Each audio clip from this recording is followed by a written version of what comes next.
Uttarakhand express में आप सभी का बहुत स्वागत है। आपके साथ मैं हूं नलिनी पांडे। खबरों की शुरुआत करेंगे। उत्तराखंड में सरकारी सिस्टम की लापरवाही से प्रदेश का कोई भी बच्चा राष्ट्रीय वीरता पुरस्कार के लिए नामित नहीं हो पाया।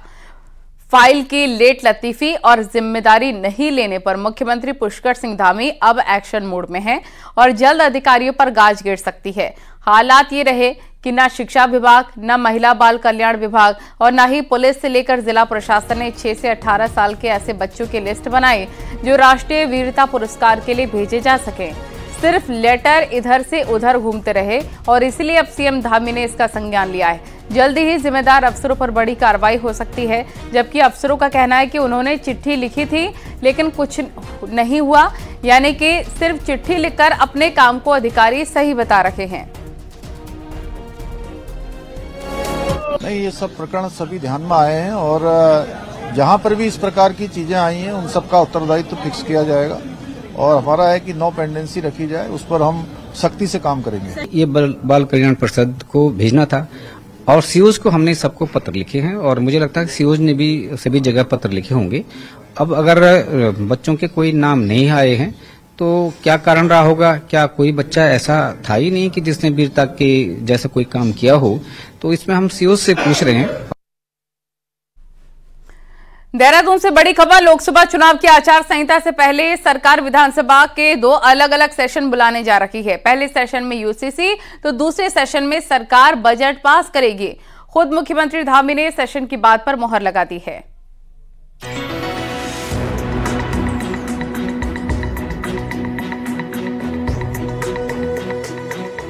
उत्तराखंड में यूनिफॉर्म सिविल कोड कब लागू होगा, इस सवाल से अब करीब करीब पर्दा उठ चुका है। लोकसभा चुनाव की आचार संहिता लगने से पहले सरकार विधानसभा के 2 अलग अलग सेशन बुलाने जा रही है। एक सेशन में यूनिफॉर्म सिविल कोड और राज्य आंदोलनकारियों को सरकारी नौकरी में 10% आरक्षण विधेयक पास कराया जाएगा। सूत्रों की माने तो इसके लिए सरकार 22 जनवरी के बाद कभी भी विधानसभा सेशन आहूत कर सकती है। दूसरा सेशन 15 फरवरी के आसपास बुलाया जा सकता है, जिसमें 2024 का बजट पास किया जाएगा। अधिकारियों का भी मुद्दा है, उस पर भी हमारी प्रवर समिति ने काम कर लिया है। जल्दी ही सेशन बुलाकर उसको भी हम पारित करेंगे। क्योंकि अभी हमारा जो सत्र गया है उसका सत्रावसान नहीं हुआ है, इस नाते कंटिन्यूएशन में ये सत्र है और उसके बाद फिर हम लोग अपना बजट सत्र लाएंगे और हम उम्मीद कर रहे हैं कि अभी परिस्थिति यदि ठीक ठाक रहेगी तो इन दोनों में से एक सत्र हम लोग एब्सेंट में लेंगे। परिस्थिति, ठंड और ये सारी चीजों को देखते हुए यूसीसी और राज्य आंदोलनकारियों को आरक्षण को लेकर होने वाला सेशन करीब 4 दिन का हो सकता है। इसके साथ ही या तो यूसीसी या फिर बजट, दोनों में से एक सेशन गैरसैंण में आयोजित किया जाएगा। सीधा सीधा संकेत है कि हमारे सरकार की मंशा शायद क्षैतिज आरक्षण हो चाहे यूसीसी हो, उसको लेकर बिल्कुल साफ है, हमारी नीयत साफ है और शीघ्र ही सत्र होगा और ये दोनों जो है उसमें पास होंगे। 22 जनवरी को राम मंदिर में प्राण प्रतिष्ठा के बाद दूसरा बड़ा मुद्दा यूनिफॉर्म सिविल कोड रहने वाला है। यूनिफॉर्म सिविल कोड के ड्राफ्ट और इसको लागू किए जाने को लेकर उत्तराखंड पर देश भर की नजरें टिकी हुई हैं। देहरादून से न्यूज 18 के लिए सुनील नवप्रभात की रिपोर्ट। पिथौरागढ़ की नैनीसैनी एयरपोर्ट से अभी तक कमर्शियल उड़ानें नियमित नहीं होने पर हाईकोर्ट ने सख्त रुख अपनाया है। हाईकोर्ट ने मामले पर भारत सरकार, डीजीसीए समेत अन्य पक्षकारों को नोटिस जारी कर 4 हफ्तों में जवाब दाखिल करने का आदेश दिया है। कोर्ट ने पूछा है कि वहां से उड़ान कैसे संचालित हो सकती है और हवाई सेवाओं के लिए क्या प्लान है। कोर्ट अब इस मामले में फरवरी महीने में सुनवाई करेगी। आपको बता दें कि पिथौरागढ़ से राजेश पांडे ने हाईकोर्ट में जनहित याचिका दाखिल करके कहा है कि नैनीसैनी हवाई पट्टी 1991 में बनी थी, लेकिन अब तक भी यहां से कमर्शियल फ्लाइट का संचालन नहीं हो सका है। याचिकाकर्ता का कहना है कि केवल कागजों में ही नैनीसैनी हवाई अड्डे से उड़ानें संचालित हो रही हैं, जबकि धरातल पर स्थिति उसके उलट है। कोर्ट के संज्ञान में आया है कि जो रीजनल कनेक्टिविटी स्कीम है भारत सरकार की उड़ान योजना, उसमें इस हवाई अड्डे को अभी भी फंक्शनल दिखाया जा रहा है और इसमें फ्लाइट्स ऑपरेट दिखाई जा रही हैं, जबकि राज्य सरकार का कथन ये था कि वास्तव में फ्लाइट्स वहाँ पे कमर्शियली ऑपरेट नहीं हो रही हैं यथास्थिति में। तो कोर्ट ने आज डायरेक्ट किया है कि इसमें चीफ जो सेक्रेटरी एविएशन है गवर्नमेंट ऑफ इंडिया के, वो डीजीसीए के चीफ ये अपना जवाब दाखिल करेंगे और 4 सप्ताह के अंदर कोर्ट को ये बताएंगे कि वहाँ पर फ्लाइट्स किस प्रकार से ऑपरेशनल होंगी और उनका भविष्य में क्या प्लान है स्टार्ट करने का। विकासनगर में 2 युवकों के पीटने का वीडियो सोशल मीडिया पर वायरल हो रहा है। वीडियो विकासनगर के डाक पत्थर पुलिस चौकी क्षेत्र का है, जहां देर रात 2 युवकों के कुछ लोग पिटाई करते नजर आ रहे हैं। बताया जा रहा है कि युवक नशे में थे और चोरी को अंजाम दे रहे थे, लेकिन इसी दौरान ग्रामीणों ने उन्हें देख लिया और इसके बाद ग्रामीणों ने युवकों की जमकर पिटाई कर दी। हालांकि दोनों युवक चोरी करने की बात कबूल रहे हैं और माफी मांगते भी नजर आ रहे हैं। न्यूज़ 18 की टीम ने वीडियो के बारे में पुलिस से जानकारी मांगी तो पता चला कि पुलिस में फिलहाल कोई शिकायत नहीं दी गई है।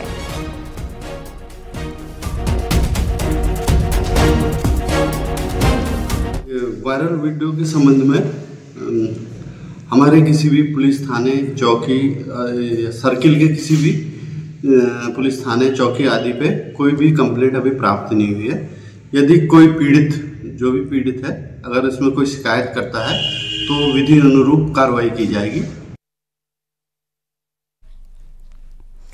उत्तरकाशी वन प्रभाग के अंतर्गत वन विभाग की टीम ने बड़ी मात्रा में प्रतिबंधित काजल की लकड़ी पकड़ी है। टीम ने गंगोत्री राजमार्ग पर गंगोरी बैरियर पर चेकिंग के दौरान एक गाड़ी से काजल लकड़ी के 200 टुकड़े गुटके कटोरे बरामद किए हैं, जिसकी कीमत 20 से 25 लाख बताई जा रही है। साथ ही 3 तस्करों पर केस भी दर्ज कर लिया गया है।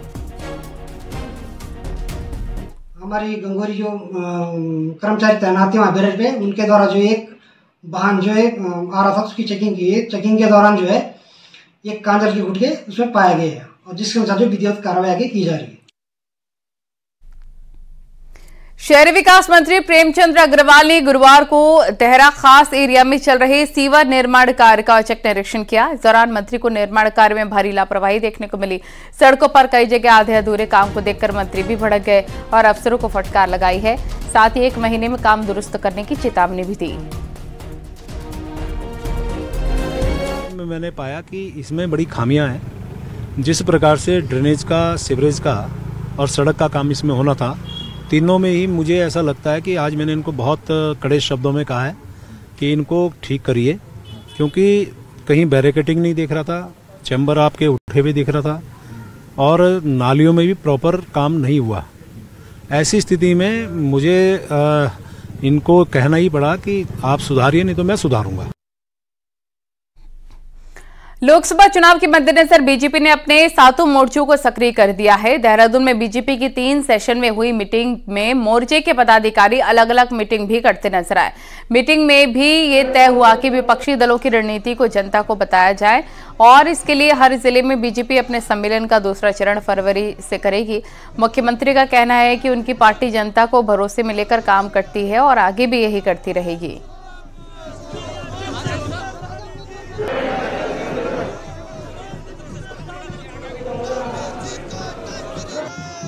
जो भी मुद्दे उत्तराखंड राज्य के हित में हैं, उन सभी पर हमने पहले भी निर्णय लिया है और भविष्य में भी निर्णय लेंगे।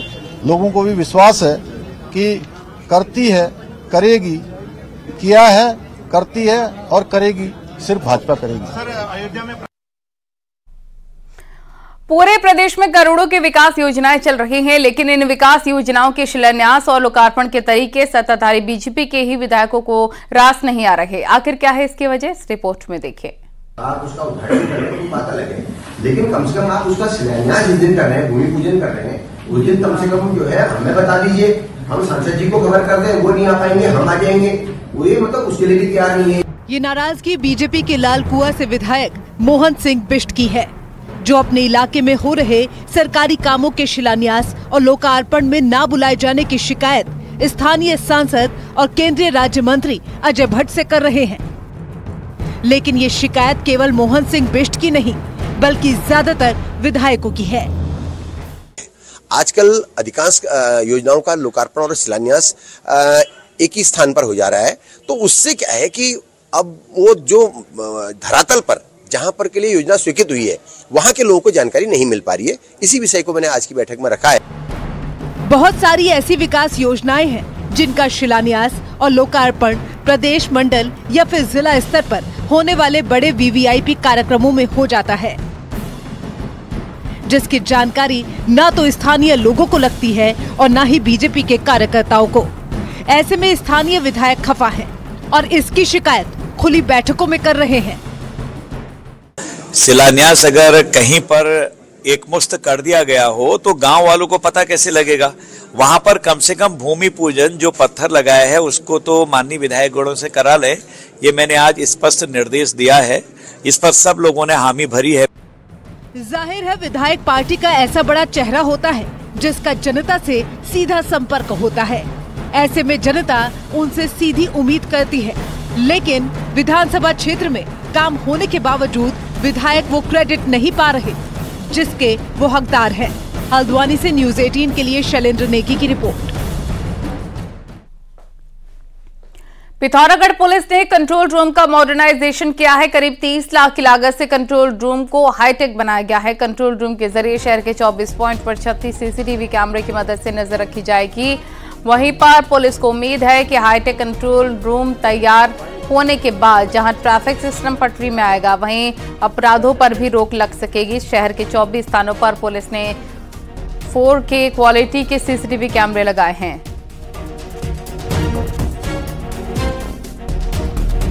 कुल लगभग 30 लाख की लागत से नए कैमरास की इंस्टॉलेशंस की है और जो हाई रेजोल्यूशन कैमरास हैं, और इसी के साथ साथ हमारा जो कंट्रोल रूम है उसको मॉडर्नाइज किया गया है, जिसमें हमारा डिस्ट्रिक्ट कंट्रोल रूम 112 पोलनेट इत्यादि सभी को हम लोगों ने एक जगह सेंट्रलाइज किया है। जनवरी का पहला हफ्ता भी जाने को है, लेकिन बर्फबारी नजर नहीं आ रही है। इस बार मौसम के मिजाज में पूरे साल बदलाव दिखा, जिसका सबसे ज्यादा असर ग्लेशियर पर दिख रहा है, जो कि टूट रहे हैं। हालात यह है कि ग्लेशियर गलने से धरती पर बर्फ वाले वायरस मौत की तबाही ला सकते हैं।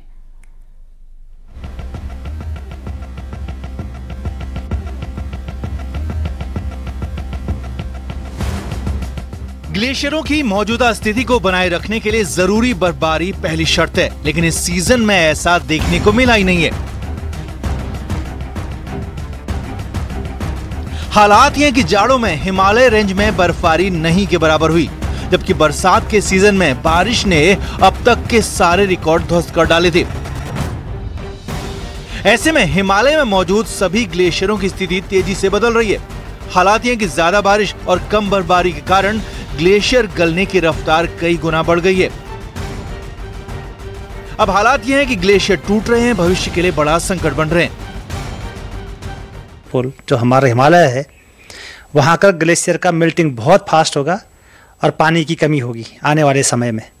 ग्लेशियर चटकेंगे उनकी नंबर बढ़ेगा, और ग्लेशियर जब बढ़ेंगे नंबर्स तो ये हमारे पारिस्थितिक तंत्र का और हिमालय के लिए बहुत अच्छा नहीं है। अब आपको असल हालात दिखाते हैं। गंगोत्री ग्लेशियर पिछले 86 सालों में 1700 मीटर पीछे खिसक गया है। हालात तो हैं कि गंगोत्री ग्लेशियर जहां 2001 से 2006 तक 7 मीटर पीछे हर साल खिसक रहा था, तो वहीं 2017 से 2023 तक ये रफ्तार हर साल 34 मीटर तक जा पहुंची है। यही हाल हिमालय के अन्य ग्लेशियरों का भी है। जानकारों की माने तो जाड़ों की सीजन में बर्फबारी का ना होना ग्लेशियरों के लिए काफी खतरनाक संकेत है। सर्दियों में बारिश और बर्फबारी नहीं होने से दिन का तापमान भी 2 डिग्री तक बढ़ गया है। अगर बर्फ नहीं होगी तो हमारे जो पानी के स्रोत हैं उनकी रिचार्जिंग नहीं होगी, और साथ में जो है जो ग्लेशियर्स हैं, ग्लेशियर्स में अगर इस प्रकार से अगर प्रेसिपिटेशन होता है, स्नोफॉल होता है, तो उनको भी जो है एक प्रकार से वो रिवाइव होने के जो है उनके पूरे चांसेस बनते हैं। ऑस्ट्रेलिया के फ्लिंडर्स यूनिवर्सिटी ने दावा किया है कि ग्लेशियरों के गलने से बर्फ में दफन वायरस धरती पर एक्टिव हो सकते हैं, और यही नहीं, ये वायरस इंसानी जिंदगी के लिए खासे खतरनाक भी साबित हो सकते हैं। तो ऐसे में बेहतर यही होगा कि हिमालय रेंज में पर्यावरण में हो रहे बदलाव को गंभीरता से लिया जाए, ताकि भविष्य के संकट पर काबू पाया जा सके। अल्मोड़ा से किशन जोशी के साथ पिथौरागढ़ से विजयवर्धन उप्रेती की रिपोर्ट।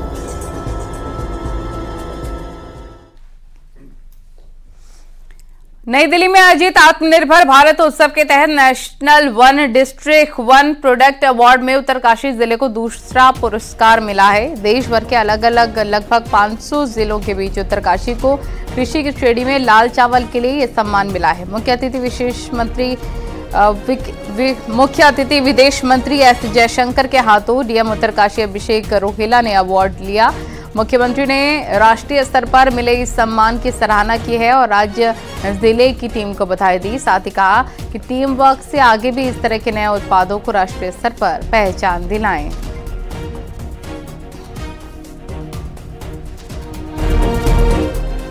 और चलिए अब नजर डालते हैं पहाड़ टॉप 10 न्यूज पर। रुद्रप्रयाग के फाटा बाजार के पास संदिग्ध हालत में एक शख्स का शव मिला। मौके पर पहुंची पुलिस ने शव को पोस्टमार्टम के लिए भेजा। चंपावत पुलिस ने बीते साल कुल 28 किलो से ज्यादा चरस पकड़ी। 21 आरोपियों को अरेस्ट किया। एसपी ने कहा इस साल भी नशा तस्करों के खिलाफ अभियान जारी रहेगा। टिहरी में नगरपालिका की लापरवाही गरीब मजदूरों पर ठंड में भारी पड़ रही है। बौराड़ी बस अड्डे पर अलाव नहीं जलने से लोग ठिठुरने को मजबूर हैं। पौड़ी के जिला निर्वाचन अधिकारी आशीष चौहान ने जिला मुख्यालय में बने स्ट्रांग रूम में ईवीएम के रखरखाव की व्यवस्था, काउंटिंग कक्ष, पोलिंग पार्टी रूट का जायजा लिया। नैनीताल में अब वेंडर जोन में ही रेडी पटरी की दुकानें लगेंगी। पालिका व्यापार मंडल और फड़ कारोबारी बैठक में ये फैसला लिया गया। टिहरी पहुंचे मुख्यमंत्री के सचिव सुरेंद्र नारायण पांडे ने केंद्र और राज्य की योजनाओं की प्रगति को लेकर अधिकारियों के साथ समीक्षा बैठक की। रुद्रप्रयाग में चारधाम यात्रा का अहम पड़ाव मयाली बाजार आज भी पार्किंग की समस्या से जूझ रहा है। यहां की पार्किंग घटिया निर्माण सामग्री की भेंट चढ़ गई। जोशीमठ नगर पालिका ने शहर को साफ सुथरा बनाने वालों को पुरस्कार देने का निर्णय लिया। इसके साथ सभी ने साफ सफाई रखने की अपील की। 22 जनवरी को अयोध्या में ऐतिहासिक राम मंदिर के उद्घाटन को लेकर हर तरफ रामलीला के भजन कीर्तन का दौर जारी है। टिहरी में बीजेपी और हिंदू संगठन ने राम भजन कीर्तन का आयोजन किया। अल्मोड़ा में आजीविका महोत्सव की तैयारियां जोरों पर चल रही हैं। 22 जनवरी को सीएम धार्मिक कार्यक्रम का शुभारंभ करेंगे, साथ ही करोड़ों की योजनाओं की सौगात देंगे। पर्यटन सीजन में नैनीताल की सबसे बड़ी समस्या जाम है। सरकार ने हल्द्वानी नैनीताल रोपवे का ड्रीम प्रोजेक्ट शुरू तो किया, लेकिन प्रोजेक्ट सिर्फ सर्वे से आगे तक बढ़ नहीं सका है। हालांकि इस बीच 3 स्टेशन जरूर फाइनल हो गए हैं।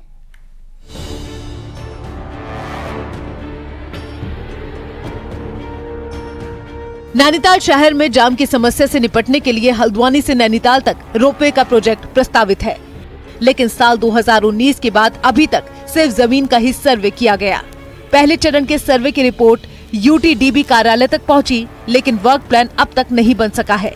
हालात तो ये हैं कि रोपवे की डीपीआर तक अभी तैयार नहीं हो सकी है। हालांकि 3 स्टेशन रानीबाग, जोलीकोट और नैनीताल के हनुमानगढ़ी के जमीन की रिपोर्ट भी तैयार हो चुकी है, जिस पर शासन की हरी झंडी का इंतजार हो रहा है। 3 स्थानों पर उनके द्वारा सर्वे किया गया था, जिसमें जोलीकोट में है, हनुमानगढ़ी में है और एचएमटी के पास है। वहाँ जो स्टेशंस बनने हैं, वहाँ जो अराइवल स्टेशंस बनने हैं या बोर्डिंग डीबोर्डिंग के स्टेशंस बनने हैं, उनके संबंध में जो लैंड है उसका सर्वे कंप्लीट कर लिया गया है उनके द्वारा। अब इसमें जो डीपीआर प्रिपरेशन की प्रक्रिया है और उसके बाद जो एग्जीक्यूशन इत्यादि की प्रक्रियाएं हैं वो स्टेप बाय स्टेप टेकअप होंगी। दरअसल नैनीताल शहर को जाम से बचाने के लिए हल्द्वानी के रानीबाग से नैनीताल के हनुमानगढ़ी तक रोपवे का निर्माण होना है, जिस पर करीब 700 करोड़ रुपए की धनराशि खर्च होनी है। लेकिन रोपवे के निर्माण में लगातार बेहद सुस्त गति से काम चल रहा है। चीजें जो है टाइम बाउंड हो तो सभी के बेनिफिशियल रहेगा ना। देखिए, पैसे का भी बर्बादी नेसेसरी। आपको पता है कि कोई भी काम होता है जिसमें जितना डिले होता है उसमें पैसे उतने ज्यादा बनते हैं, और पैसे भी देखिए पब्लिक मनी है, ये पब्लिक का पैसा लग रहा है। अगर रोपवे निर्माण होता है तो नैनीताल शहर में न सिर्फ जाम को कम किया जा सकता है, बल्कि शहर में गाड़ियों के दबाव से हो रही हलचलों को भी कम किया जा सकता है। ऐसे में सरकार जल्द ही डीपीआर तैयार कर रोपवे निर्माण करे, ताकि पर्यटकों और स्थानीय लोगों की परेशानियां कम हो सके। न्यूज़ 18 के लिए नैनीताल से वीरेंद्र बिष्ट की रिपोर्ट। देहरादून से बड़ी खबर। मुख्यमंत्री पुष्कर सिंह धामी ने देहरादून से अयोध्या सीधी फ्लाइट के लिए केंद्रीय नागरिक उड्डयन मंत्री से बातचीत की है और मांग की है कि देहरादून के जॉली ग्रांट एयरपोर्ट से अयोध्या के बीच उड़ान शुरू की जाए।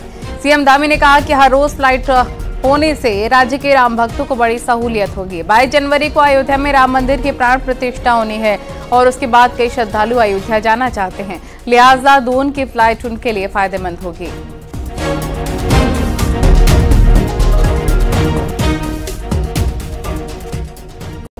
इन्वेस्टर समिट में बम्पर एमओयू साइन होने के बाद सरकार नए इंडस्ट्रियल एरिया विकसित करने और लैंड बैंक बढ़ाने के लिए काम कर रही है। हरिद्वार जिले के खानपुर, लालडांग और भगवानपुर क्षेत्र में नए इंडस्ट्रियल एरिया प्रभावित है, जिसको लेकर सिडकुल ने कवायद शुरू कर दी है। सिडकुल के अधिकारियों की टीम ने खानपुर विधानसभा क्षेत्र के राजपुर, मदारपुर, शाहपुर गांव में फैक्ट्रियां लगाने के लिए चिन्हित की गई जमीनों की पैमाइश की। अधिकारियों के मुताबिक इस क्षेत्र में करीब 80 एकड़ जमीन पर नए उद्योग स्थापित किए जाएंगे। वहीं वन क्षेत्रों में इंडस्ट्रियल एरिया बनाए जाने की योजना से स्थानीय लोग भी खुश नजर आ रहे हैं। 4 गांव है और 4 गांव के टोटल लैंड करीब 32 हेक्टेयर लैंड है और करीब 80 एकड़ लैंड आएगी हमारे पास। 80 एकड़ टोटल लैंड है हमारे पास जी। और पहले क्या था कि छोटे चेक में थे, तो उसको बाद में फिर एक बड़े चेक में बनवाया और जो यहाँ के किसान थे उनके साथ लैंड एक्सचेंज करवाई हमने। थोड़ा इसलिए इसमें थोड़ा टाइम लगा। राम मंदिर पर राजनीति करने और अभद्र टिप्पणी करने वाले नेताओं पर योग गुरु स्वामी रामदेव ने कहा है कि जो लोग भगवान राम के नाम पर राजनीतिक रोटियां सेक रहे हैं, बहुत जल्द उनका राजनीतिक मोक्ष हो जाएगा। हरिद्वार में उन्होंने कहा कि मुस्लिम लोगों को आपसी सहमति से काशी विश्वनाथ और कृष्ण जन्मभूमि को छोड़ देना चाहिए, क्योंकि भले ही मजहब अलग है लेकिन सबसे पूर्व को राम और कृष्ण ही हैं। आज हमारे मजहब अलग हो सकते हैं लेकिन पूर्वज तो एक ही हैं। भगवान राम, भगवान कृष्ण, ये हमारे पूर्वज हैं। अपनी राजनीतिक रोटियां सेकने के लिए और पॉलिटिकल पोलराइजेशन के लिए कि हम राम को गाली देंगे तो हमारा कुछ वोट बैंक पोलराइज हो जाएगा, ऐसी घटिया सोच रखने वालों का भगवान राम जी की कृपा से राजनीतिक मोक्ष जल्दी हो जाएगा। अल्मोड़ा मेडिकल कॉलेज को पैरामेडिकल कोर्स के लिए 45 सीटों की मंजूरी मिल गई है। अब जल्दी ही काउंसलिंग कराकर मेडिकल कॉलेज में एडमिशन शुरू हो सकते हैं, जिनके बाद लैब टेक्नीशियन, ओटी टेक्नीशियन सहित कई टेक्नीशियन भी मिल जाएंगे। कॉलेज ने शासन को स्पेशल काउंसलिंग कराने का अनुरोध भेजा है, जिससे पहला बैच इसी वर्ष से शुरू हो सके। लोगों को जो है पैरामेडिकल कोर्स खोलने की अनुमति मिल गई है। 45 सीटों की मिली है, जिसमें कि 15 लैब के जो टेक्नीशियन होते हैं वो, 15 ओटी टेक्नीशियन और 15 जो है रेडियोलॉजी विभाग में एक्सरे टेक्नीशियन, उस तरह की 45 सीटें निकली हैं। तो उसके लिए फिर हमने जो है यूनिवर्सिटी में लिखा हुआ है, लेटर लिखा है कि इनकी जो है काउंसलिंग करा दी जाए।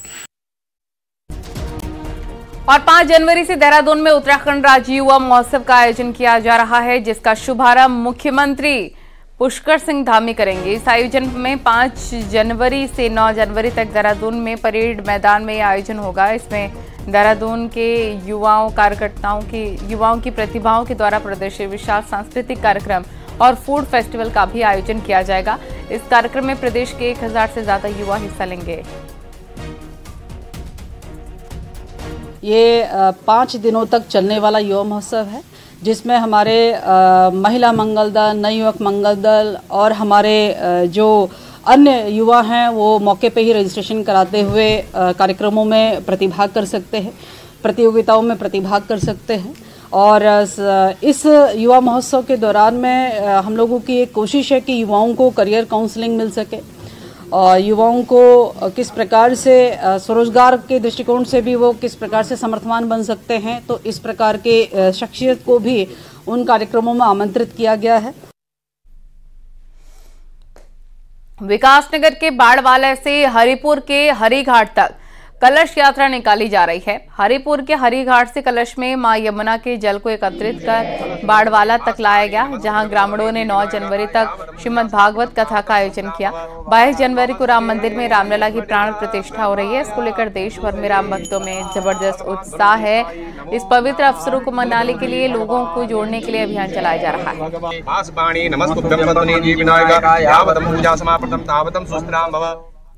और यहाँ वक्त हो गया छोटे से ब्रेक का।